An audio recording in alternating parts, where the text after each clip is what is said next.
Bienvenidos a nuestros DBT de hoy. Tenemos el honor de contar con Paula Cabal como invitada. ¿Qué tal, Paula? Bienvenida. Hola, ¿qué tal, chicas? Encantada de estar aquí con vosotras. Un placer contar contigo en nuestro DBT, que ya hemos hecho mención de honor, chin chin, a ese DBT, que tengo el lujo de contar con la taza de Clínica Cabal, que es donde trabaja Paula, pero ahora os la presento y sabéis a qué se refiere este símbolo que tiene en su taza. Nosotros hemos invitado a Paula, o el nexo que queremos hacer es que desde la DBT el tema de los límites es una parte fundamental a la hora de trabajar con los pacientes. Y desde ahí reconocer los límites y saber cómo cuidarnos o autocuidarnos nos parece una parte muy, muy importante y que está muy en relación con la DBT. Desde ahí nació nuestro deseo de invitar a Paula Cabal.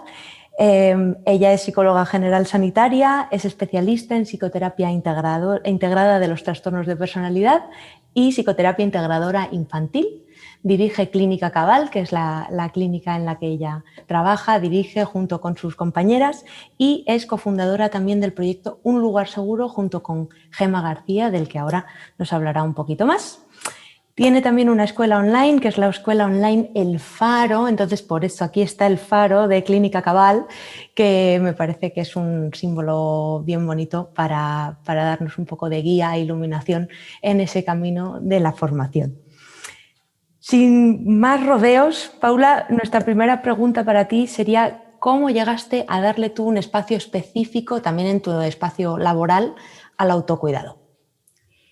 Pues yo diría que a través de la escucha, de mucha escucha al mundo interno y a las necesidades que yo tenía, que no siempre fue así, ¿no? Yo creo que, yo siempre digo, no sé si estáis de acuerdo, chicas, que todos los que llegamos a esta profesión, pues no estamos aquí por casualidad, ¿no? Que todos tenemos un anteayer y, bueno, pues todos tenemos mucho que trabajar, ¿no? A nivel de nuestra historia, pero muchos compartimos una parte muy cuidadora y muy exigente, que esto hace a veces que seamos unos cuidadores maravillosos de nuestros pacientes, pero que a través de cuidar tanto a los otros nos descuidemos nosotras, ¿sí? Entonces, creo que el atender nuestras necesidades como terapeutas es una cosa fundamental para ser los mejores cuidadores posibles de otros, ¿no? Porque es un poco absurdo pensar que podríamos cuidar a los demás bien desde nuestro propio abandono o regular desde la desregulación nuestra, ¿no? O calmar desde el estrés. Somos un poco figuras de apego seguro, igual que son los papás con sus hijos. Cuando estamos en el contexto terapéutico tenemos que ser ese espacio seguro y esas figuras de referencia para nuestros pacientes, y cuando nosotros no nos estamos cuidando tal y como necesitamos, estamos cayendo en incoherencias muchas veces y no estamos siendo los cuidadores que nuestros pacientes necesitan. Entonces, yo me di cuenta pues, a través de un proceso muy personal, ¿no? Y esto tiene mucho que ver con Un Lugar Seguro, que lo mencionabas antes, y con cómo nació. Tanto Gemma, que es mi compañera en Un Lugar Seguro, como yo tuvimos varias crisis profesionales a lo largo de nuestra trayectoria, ¿no? Estos momentos en los que tú te sientas desbordado, sientes que no eres capaz, que no lo estás haciendo bien, incluso te planteas, ¿no? si esto es para ti, ¿no? No sabes si eres suficientemente buena terapeuta, tienes momentos muy difíciles donde dudas mucho de estar haciendo las cosas bien, y nos dimos cuenta, comentando, que todas esas crisis tenían en común que no estábamos cuidándonos como necesitábamos en esos momentos, ¿no? Que muchas veces había necesidades que ni siquiera sabíamos que teníamos o no sabíamos que teníamos derecho a atenderlas, ¿no? Porque veníamos a veces pues de entornos laborales muy exigentes, donde pues había que estar al máximo del rendimiento, incluso por nuestras propias creencias internas, ¿no? De nuestra historia, pues sentíamos que abandonábamos a los pacientes o que no éramos suficientemente buenos profesionales cuando no estábamos al 200%. Esto incluye pues el cuidado del paciente en sesión, pero también fuera de sesión, el nivel de formación al que nos exponíamos, las horas de supervisión, de lectura, de estudio al que nos exponíamos, ¿no? Y desde aquí a veces no dejábamos espacios para nuestra propia vida y para otros aspectos que eran fundamentales para nosotras poder estar suficientemente reguladas para abordar el trabajo. Entonces, a raíz de compartir mucho entre nosotras sobre esto, y bueno, la verdad es que Un Lugar Seguro es un proyecto precioso porque nació muy a fuego lento, como nos gusta a nosotras hacer las cosas, y nació al mismo tiempo que nuestros bebés crecían en nuestras barrigas, porque nos pilló a las dos embarazadas con unos meses de diferencia. Tras muchas conversaciones sobre esto, cuando empezamos a dar forma al proyecto, estábamos embarazadas las dos y quisimos hacerlo muy despacio, precisamente desde el autocuidado, ¿no? Para que fuera un proyecto muy bien pensado. Además, creo que Gemma y yo siempre hacemos todo muy a medias, ¿no? Siempre hablamos de dos cerebros, de dos corazones funcionando al mismo tiempo, porque verdaderamente es así, ¿no? Creo que tiene mucha alma de las dos, creo que es un proyecto que tiene mucho de nosotras y que precisamente en un momento de cambio de ciclo vital tan potente como es la maternidad, ¿no? El autocuidado tenía que estar especialmente presente. Y lo que hicimos fue precisamente dejar que esto creciera y naciera desde ese cuidado, respetando el tiempo que necesitábamos para atender a nuestros bebés, antes incluso de que nacieran, y a otros aspectos de nuestra vida. Qué bueno, qué bueno. Has hilado ya directamente con la siguiente pregunta que surgía, que era eso, ¿cómo surge un lugar seguro? Y quizás por esa parte, ¿no?, de proyecto personal vuestro, de situación personal al estar embarazadas las dos, empezar familia, ¿cómo decidisteis luego llevarlo a otros profesionales?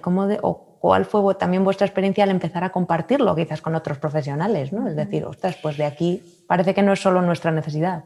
Totalmente, fíjate, un lugar seguro es un espacio de cuidado para terapeutas, está pensado por y para terapeutas y nace muchísimo de esta experiencia personal nuestra y profesional, ¿no?, que hablábamos antes. Al final nosotras nos hemos sentido en algunos momentos, bueno, pues hemos sentido que era tan difícil, ¿no?, encontrar el equilibrio entre todo.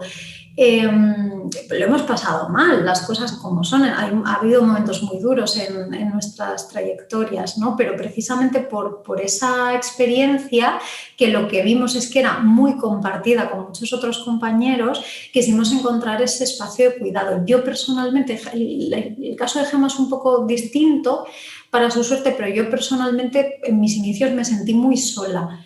Me sentí con muy poca red profesional aquí en Asturias, de donde yo soy.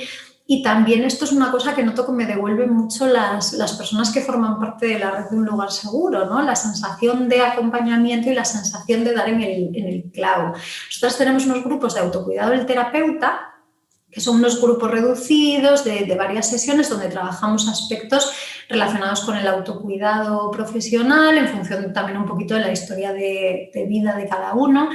Y yo recuerdo las primeras veces que hicimos estos grupos que las participantes nos decían: a ver, se nota mucho que este grupo ya está programado de antes porque los ejercicios o sea, las sesiones están muy elaboradas, o sea, se nota que esto no es de un día para otro, pero es que totalmente parece que lo vayáis haciendo sobre la marcha, que esté hecho a medida, ¿no?, para nosotras. Entonces, de lo que nos estamos dando cuenta es de que hacía falta un espacio como este y que muchas de las cosas que nosotras hemos vivido y muchos momentos difíciles que hemos atravesado son muy compartidos con otros compañeros y es muy sanador, muy reparador y supone un alivio enorme saber que tenemos esta red, ¿no?, de compañeros con esta experiencia compartida y que nos sostiene, ¿no?, y que no nos deja caer. Una de las cosas que nosotras decimos mucho es que las figuras de apego, como nosotras somos de nuestros pacientes, también necesitan ser sostenidas por sus propias figuras de apego.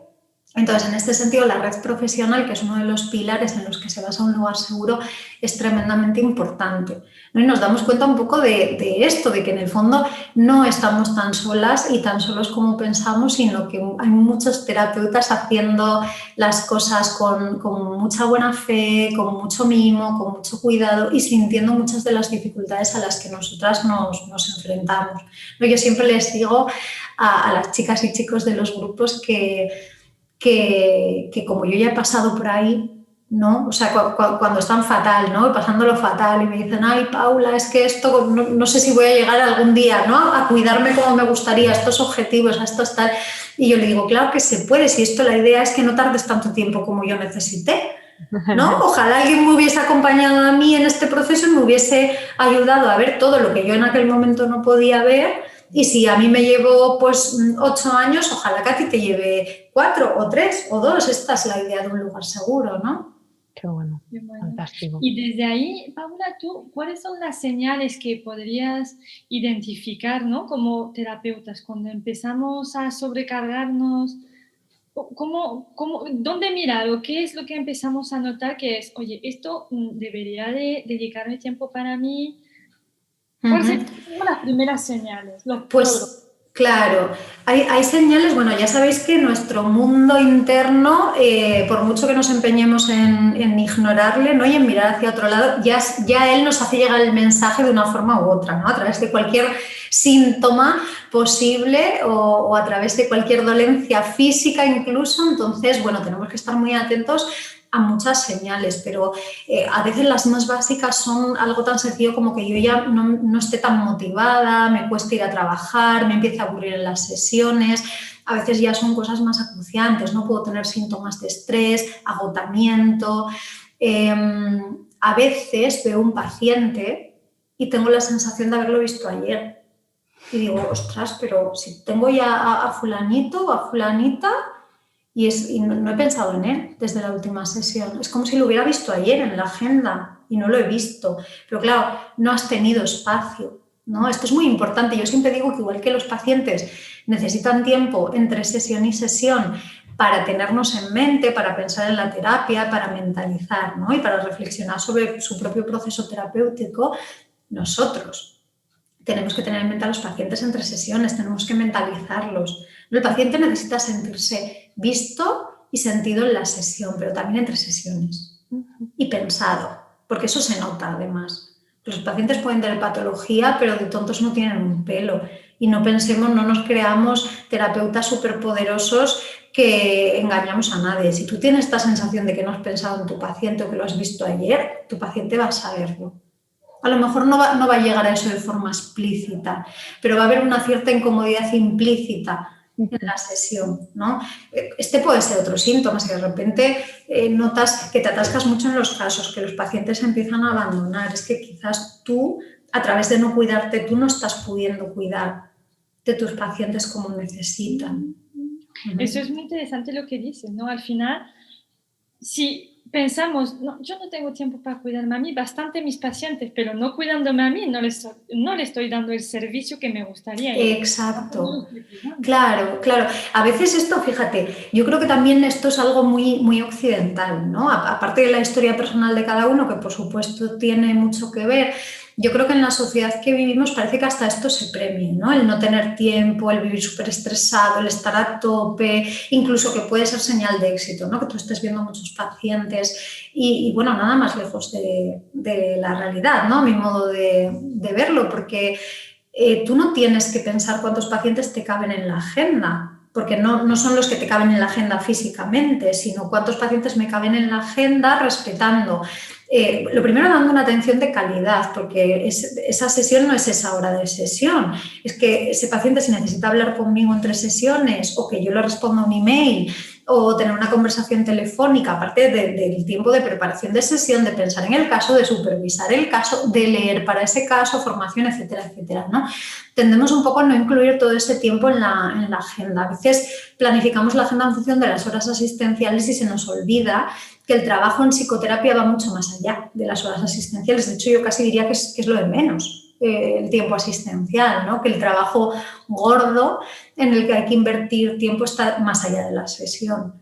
Entonces esto para mí es súper, súper importante, el que tengas que tener todo ese tiempo extra. No sé si te estoy respondiendo, Manon, porque igual me he ido un poco por las ramas. Totalmente, o sea, estamos hablando al final de la calidad de lo que estás ofreciendo al paciente, tiene mucho que ver también con tu calidad de lo que tú te estás dedicando como terapeuta y tener tiempo, no solamente para atender esta hora, sino el tiempo de verdad detrás, de preparación, de formación, Claro, aquí habría que ver por qué yo no me cuido, ¿no? Y por qué yo no gestiono a lo mejor mi agenda de otra forma, porque a veces tiene que ver mucho con creencias que arrastramos de nuestras familias de origen, con formas de regular nuestra propia autoestima o valía profesional, ¿no? El no decir que no a nada, o la sensación de que abandonamos a los pacientes y le decimos a alguien que no le podemos atender, la sensación de estar siendo un vago, de no ser suficientemente profesional. O sea, todo esto al final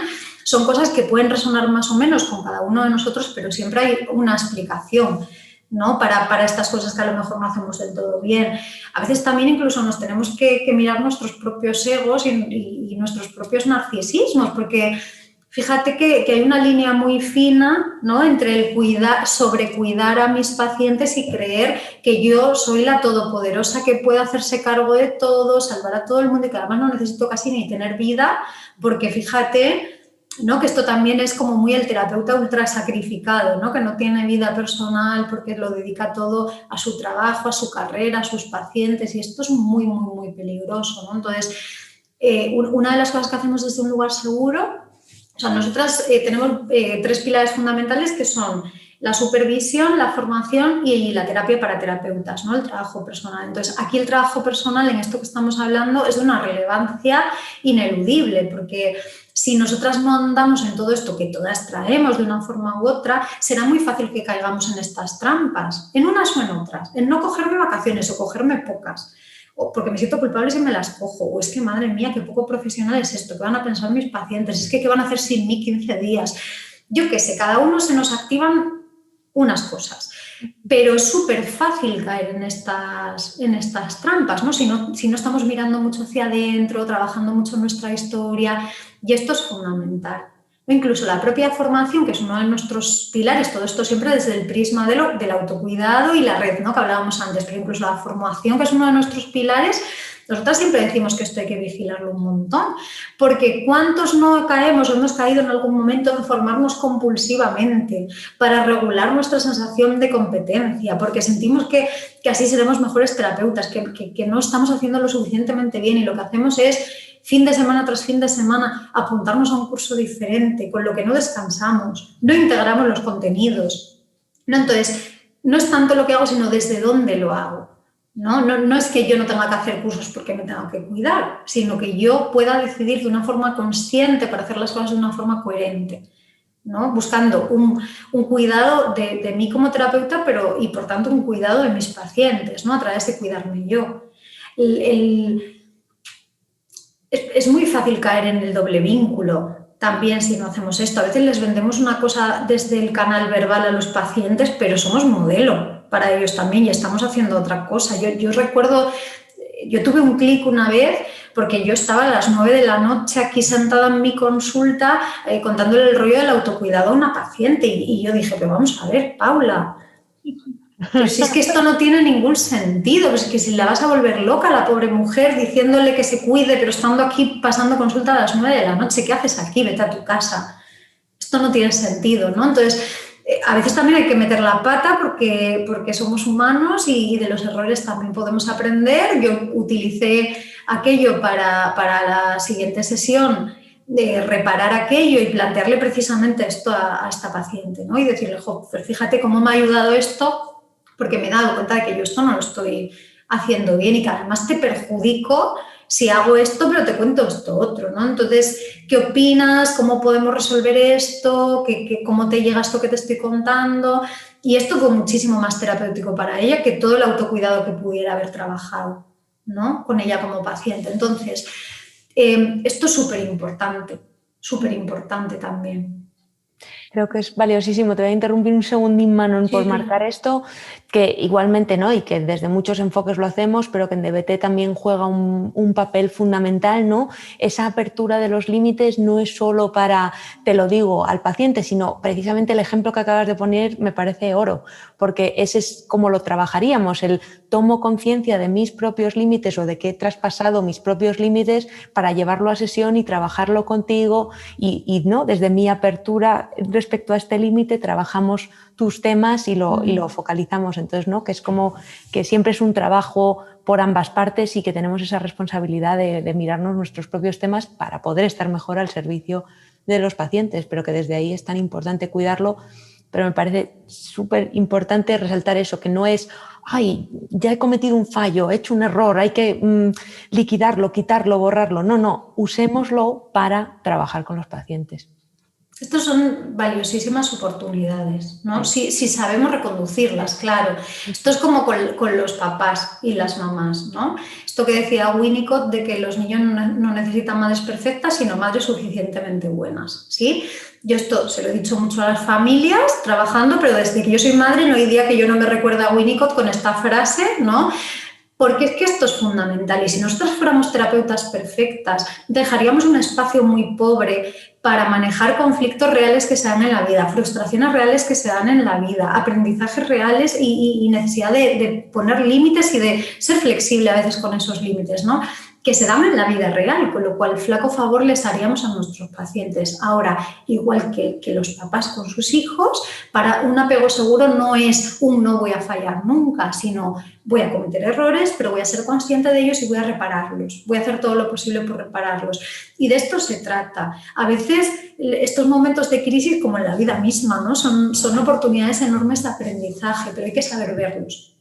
Hay que saber verlos y estar abierto a la reparación, ¿no? A asumir el error con franqueza y a reparar, por supuesto. Ser modelo para repararlo, ¿no? Ser modelo de cómo Claro, se puede reparar ese error. Claro que sí, claro que sí. Fíjate, estamos ahora como subrayando la importancia de ese espacio para los terapeutas como es un lugar seguro y me parece fundamental porque tenemos suerte, entre comillas, en otros modelos como la DBT que ya está ese espacio. El grupo de consultoría ya está de por sí estandarizado, ese es el espacio para el terapeuta, para repasar límites, para supervisar, para, bueno, pues cuidar a ese terapeuta, ¿no? Pero hay otros modelos que no tienen esa suerte de tener, digamos, ese lado tan anclado, ¿no?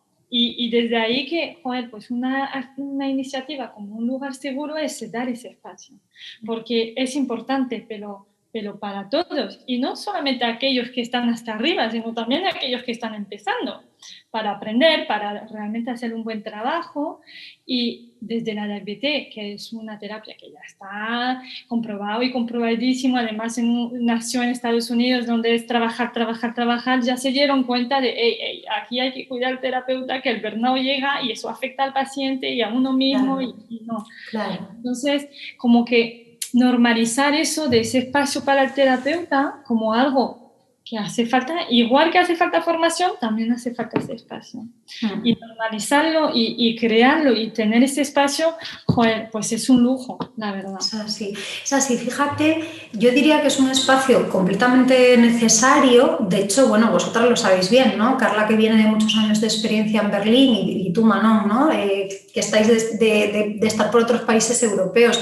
En la mayoría de países europeos, cosa que en España todavía no es obligatorio, hay unas horas de supervisión y unas horas de terapia personal que son obligatorias para ejercer como psicoterapeuta, aparte de las horas de formación que sean necesarias. Y esto yo creo que va a ser un poco lo que vaya imperando de aquí a los próximos años y me parece fenomenal porque verdaderamente tenemos un trabajo muy complejo con una responsabilidad muy grande y cuando trabajamos con seres humanos creo que nuestra parte humana tiene que estar muy trabajada porque yo creo que la mayor parte de las veces que metemos la pata o que tenemos conductas que pueden llegar a resultar iatrogénicas tienen que ver con esto, ¿no? Con falta de trabajo de aspectos personales nuestros que estamos poniendo en los casos. Y fíjate que yo diría que es una cosa importantísima y necesaria, como tú dices, pero pensando en todas las partes de la ecuación. O sea, yo creo que no podemos ser buenos terapeutas si no invertimos tiempo y trabajo en esto. Y también creo que estamos protegiendo al paciente, ¿no? Y que desde el punto de vista técnico y ético. Entonces, bueno, creo que ambas partes son muy importantes, pero también es verdad que tenemos derecho, ¿no? De cuidarnos por pleno derecho, que a veces también, esto me lo decía mi amigo Andrés Escribano, terapeuta también, que es maravilloso. El otro día hablando de esto me decía, jo, Paula, parece que empezamos a justificar que nos cuidamos porque así cuidamos mejor de nuestros pacientes y jolines, mientras no asumamos que tenemos el pleno derecho a cuidar de nosotros mismos tal y como necesitamos, no vamos a ser un buen modelo para nuestros pacientes, ¿no? Y bueno, creo que esto da lugar a un debate maravilloso porque efectivamente tiene mucha razón con esto también, ¿no? Entonces, que tenemos que tener esa parte de ver que a través de lo que hacemos con nosotros mismos estamos generando un beneficio en los otros, en este caso nuestros pacientes, pero también en nuestros familiares, ¿no? Si vamos un poco en esta línea. Pero que también tenemos este derecho y que si queremos que los pacientes entiendan la importancia de esto, también forma parte de ese modelaje que antes decía Carla. Ya por el simple hecho de ser, ya tenemos derecho a cuidarnos. Así es. Y además lo podemos integrar con nuestra profesión y que tiene realmente unas consecuencias beneficiosas, pues más aún. Exacto. Independientemente ya de las profesiones, claro, necesitamos... Pero esto es muy importante, Manon, porque fíjate cómo desde la óptica de la exigencia a veces yo creo que podemos caer en el tengo que cuidarme como exigencia porque así seré mejor terapeuta, porque si no estoy siendo negligente, porque si veo tantos pacientes al día esto no es bueno para mis pacientes y esa no es la idea, eso no es de lo que estamos hablando aquí. Me voy a relajar, porque es muy importante para mis pacientes, me voy a relajar ahora mismo. Claro. Eso no es el paso. Claro. Desde sin más, sin esperar nada, no como resultado para el paciente, no, para ti. Para ti. Y luego ya el paciente también, pero primero para ti. Yo creo, fíjate, que también hay veces que esto como que se simplifica en plan de, pues claro, no, o sea, te relajas o sacas un rato para ti, haces tus cosas y a veces se infravalora lo difícil que puede llegar a ser, ¿no? Precisamente si tenemos perfiles muy exigentes, si es algo que hemos dejado de lado tiempo, por todas las historias de aprendizaje que decías, Paula, ¿no? Que cada uno venimos con nuestra mochila, nuestras experiencias y que desde ahí yo creo que es esa importancia también de dedicarle un espacio y saber que a lo mejor para algunos de nosotros eso va a ser un trabajo, ¿no? Un real trabajo de cómo consigo, pues eso, separar mis tiempos de trabajo con los tiempos de ocio y de tiempo libre o de desconexión, haciendo lo que quiera que a mí me desconecte, que luego cada uno somos un mundo y no a todos nos vale lo mismo, ¿no? Pero esa parte de decir, pues sí, pues a lo mejor vale la pena que ahora el tiempo que necesito es dedicarle a esto en vez de a otro curso o a otra formación sino que a lo mejor me toca invertir un tiempo y de forma paciente y constante en esto para cuidarme más yo como persona, como profesional y que eso repercutirá positivamente a mi trabajo como terapeuta. Fíjate, voy a añadir una cosa a lo que dice Carla, ¿no? Que estaba hablando con mi pareja Ramón, que Carla conoce, y decíamos, es tan fácil caer en el trabajar, es un refugio. Es más fácil a veces estar en esa rueda de trabajar, que ocuparse de uno mismo y estar bien. Y claro, porque fíjate, yo ahí invito a todos los que se noten en esa rueda de hámster que se hagan la pregunta, ¿qué pasaría si yo no hiciera esto? ¿No? ¿Qué estoy dejando de atender gracias a trabajar tantas horas? ¿A qué es a lo que no estoy mirando gracias a trabajar tantas horas? Exacto, es fenomenal. Como, ¿a qué estoy evitando? ¿No? ¿Qué estoy huyendo? Claro. Y una pregunta más sería, ¿qué les recomiendas tú a los compañeros que se están dando cuenta que tienen que fijarse en el autocuidado y quizás, sobre todo a estos compañeros que ahora mismo dicen tengo la agenda hasta arriba y no tengo ni un hueco que yo le pueda hacer ahora al autocuidado? Noto que debería darle un poco más de enfoque, pero no tengo ni hueco en la agenda para hacerlo. Que me puedo imaginar que a lo mejor en un lugar seguro también os llega gente con este perfil o os contacta gente preguntando que ahora mismo no tiene el espacio. Claro, fíjate, yo les diría enhorabuena, lo primero, ¿no? Porque fijaros que para no tener ni un solo hueco en vuestra agenda, os empezáis a plantear esto, a hacer estas preguntas y estáis de algún modo empezando a plantar la semillita del autocuidado, ¿no? Pensando qué puedo hacer o por lo menos conectando con la necesidad de hacer algún cambio, aunque ahora mismo no sea viable. Con lo cual, yo volvería un poco a lo que comentábamos antes, que esto es un espacio que hay que dar desde la paciencia y desde la compasión y no desde la exigencia, porque pretender ahora de repente pasar de tener la agenda petada a tener todas las tardes libres o ser el sheriff del autocuidado, pues evidentemente pues no se puede. Pero yo les diría que estén muy atentos a sus señales internas, ¿no? Gemma usa unas 3 preguntas mágicas, que es preguntarse todos los días, a ser posible 3 veces al día, cómo estoy, o sea, qué siento, ¿no? ¿Qué necesito a la luz de lo que siento y qué puedo hacer por mí para cubrir esta necesidad? A veces no podemos hacer grandes cambios y, de hecho, esos no tienen que ser nuestros objetivos, ¿no? Los grandes cambios llegan con el tiempo y con muchos pequeñitos cambios previos, pero a veces sí que podemos hacer pequeñitas cosas, pequeñitas reorganizaciones de agenda. Para empezar, si yo necesito hacer cambios en mi agenda, lo que tengo que hacer es no coger más pacientes nuevos, ¿no? Ese es el primer cambio que ya puedo hacer, que es muy difícil, porque seguramente si no están haciendo eso ya es porque hay algo a nivel de su historia, a nivel de mundo interno, que les está frenando. Entonces, amigos, es el momento de dar el paso hacia el trabajo personal, de verdad. Animaos porque va a cambiar vuestra forma de trabajar y vuestra forma de estar en el mundo. O sea, vais a ser mejores terapeutas y vais a ser más felices, con lo cual, ¿qué más se puede pedir, ¿no? Y luego yo les recomendaría que se pasen por el Instagram de Un Lugar Seguro, que es @unlugarsegurofsp, porque ahí tenemos muchos tips de agenda publicados. Genial. Entonces, son pues pequeñitas recomendaciones que ellos pueden ir siguiendo, cada uno en función de sus necesidades, pero también de su momento, ¿no? De cómo tienen ahora la agenda. Pues si tú tienes la agenda petada, no puedes de repente quitarte un montón de pacientes, que a lo mejor es tu objetivo final, pero sí puedes reorganizarla para quitarte la última hora y no salir tan tarde, o quitarte los viernes por la tarde, o hacer algún pequeño cambio que a ti te ayude, te sirva y te vaya calmando un poco en función de las necesidades que tienes, ¿no? Entonces, plantearse objetivos claros en función de las necesidades emocionales que tenemos y cuáles son nuestras señales internas es fundamental. Esto es lo primero que se tienen que plantear. Y luego, si se pasan por ahí, yo creo que van a encontrar cosas que les puedan resultar útiles para llevarse cada uno a su terreno, de su forma. Al final, si hablamos de necesidades individuales, no podemos hablar de soluciones universales. Sí que es verdad que hay muchas cosas que nos pueden ser útiles a muchos, no, pero a lo mejor lo que a mí me viene bien y lo que yo necesito y lo que a mí me ayuda en función de mi vida, de mi historia, de cómo está organizada mi familia, en qué momento de mi vida personal estoy, ¿no? Si es más demandante, menos, requiere más de mí, pues no va a ser el mismo que el vuestro. Pero sí podemos, escuchándonos mucho, encontrar un equilibrio más sano, que es de lo que se trata.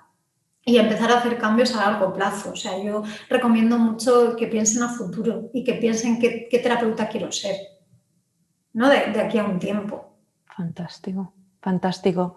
Vamos a dejar también toda esta información debajo del vídeo para que la gente que nos está viendo lo pueda buscar, lo pueda encontrar, pero creo que son ya unas recomendaciones súper concretas, muy, muy valiosas para ir arrancando. Así que creo que qué forma mejor que cerrar este DBT con estas recomendaciones. Mil gracias, Paula, por estar con nosotros. A vosotras, un placer enorme. Y chin, chin, chin, chin, encima por el 11 aniversario de Clínica Cabal. Enhorabuena. Gracias. Chin, chin, chicas. Hasta luego.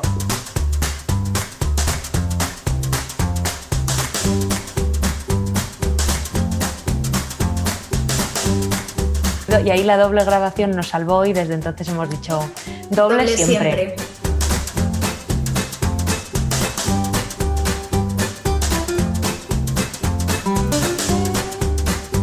Yo tengo un poco la sensación de que cuando creces muy rápido, creces desparihuelado, que decimos aquí en Asturias, ¿no? Yo no sé si lo llegaría a pronunciar bien, pero desparihuelado. Perfecto. Míralo, está.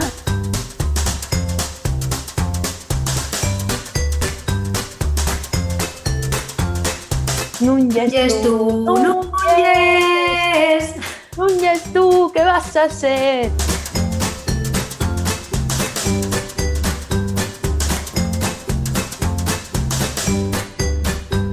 Si bien hablas y que bien comunicas, yo tengo televisión española.